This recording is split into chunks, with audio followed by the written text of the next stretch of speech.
As we delve into the origins of homeopathy, we find ourselves in late 18th century Germany at the doorstep of a disillusioned physician, Dr. Samuel Hahnemann. Frustrated by the harsh and ineffective medical practices of his time, Dr. Hahnemann sought a gentler, more effective approach to healing. His quest led him to an intriguing experiment with cinchona bark, a substance known for its ability to treat malaria. Intriguingly, when he took the cinchona bark himself, a healthy man, he developed symptoms similar to those of malaria. This was a light bulb moment for Dr. Hahnemann. He began to wonder, could substances that cause symptoms in healthy individuals be used to treat similar symptoms in those who are ill?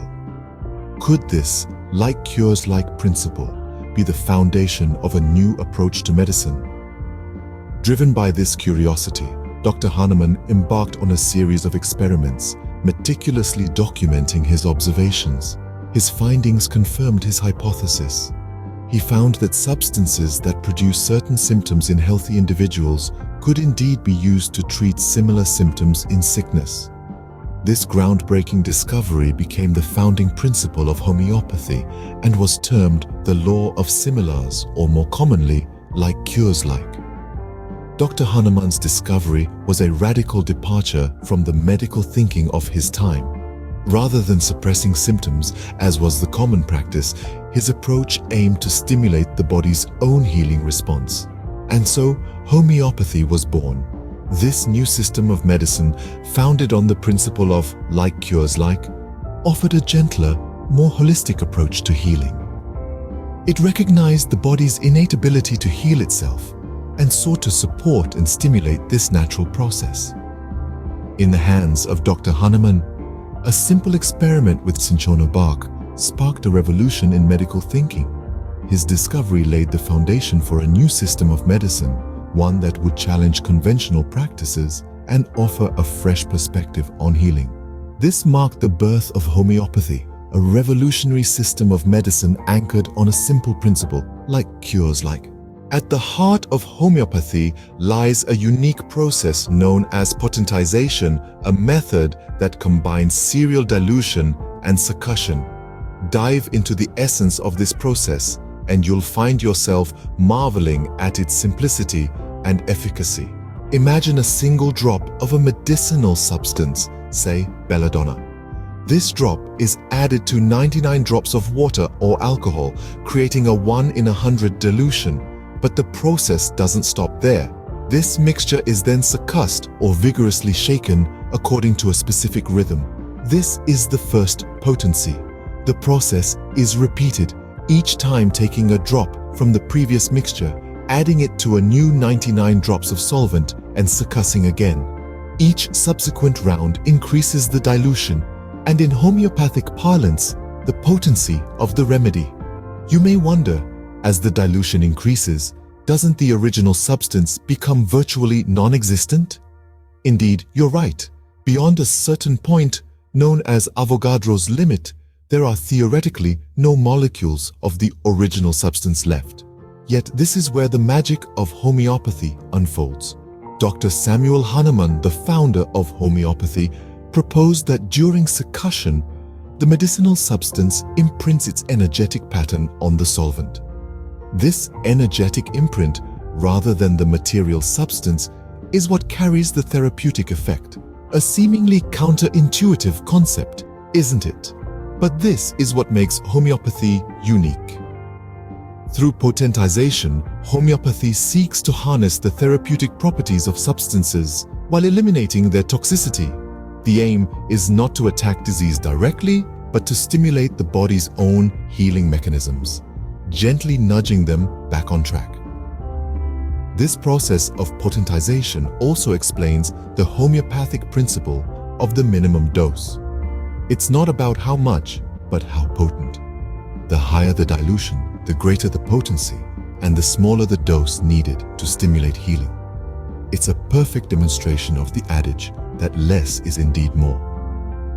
In this way, potentization creates remedies that are both safe and effective, even in the most minuscule doses. Dr. Hahnemann believed in the existence of a vital force, an energy that maintains our health and vitality. This invisible life energy he proposed is the driving force behind all of our bodily functions. It's like an internal orchestra conductor, coordinating all the complex processes that keep us alive and well. But what happens when this vital force is disrupted? According to Hahnemann, illness is the result of an imbalance in this vital force. A bit like the conductor losing control of the orchestra, leading to a cacophony of dissonant notes. In the context of our body, this manifests as symptoms of disease. Here's where homeopathy steps in. It's the role of the homeopathic remedy to gently nudge the vital force back into harmony.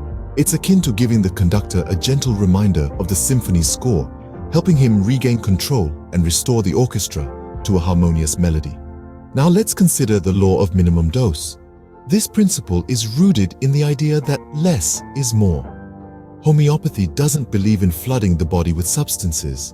Instead, it uses the smallest dose necessary to trigger the body's natural healing abilities. Think of it as a whisper in the ear of the conductor, rather than shouting over the noise. Why is this important? Well, larger doses of substances, even those that are therapeutic, can often lead to side effects.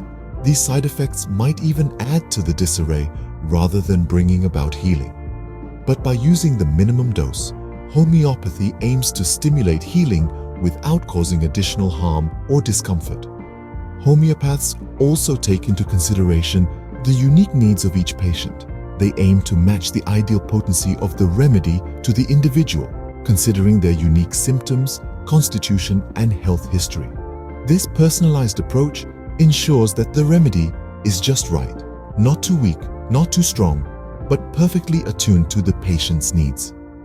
Thus, homeopathy seeks to restore balance to the vital force, using the smallest possible dose to stimulate the body's natural healing abilities.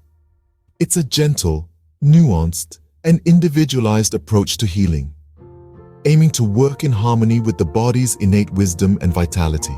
Homeopathy, though complex in its approach, is fundamentally grounded on a few core principles.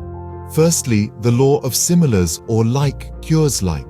This principle articulates that a substance causing symptoms in a healthy person can be used to treat similar symptoms in an ill person. Secondly, the principle of the single remedy. This suggests that only one homeopathic remedy should be given at a time to treat the whole person. Next, we have the law of minimum dose. This principle emphasizes using the least amount of medicine necessary to stimulate healing. In homeopathy, this often means extremely diluted solutions. Lastly, the process of potentization. This is a unique method of preparing homeopathic remedies involving serial dilution and succession, or shaking. This process aims to both eliminate toxicity and enhance the therapeutic properties of the original substance. In conclusion, homeopathy is a unique, holistic approach to healing, aiming to stimulate the body's natural defenses and ability to heal itself.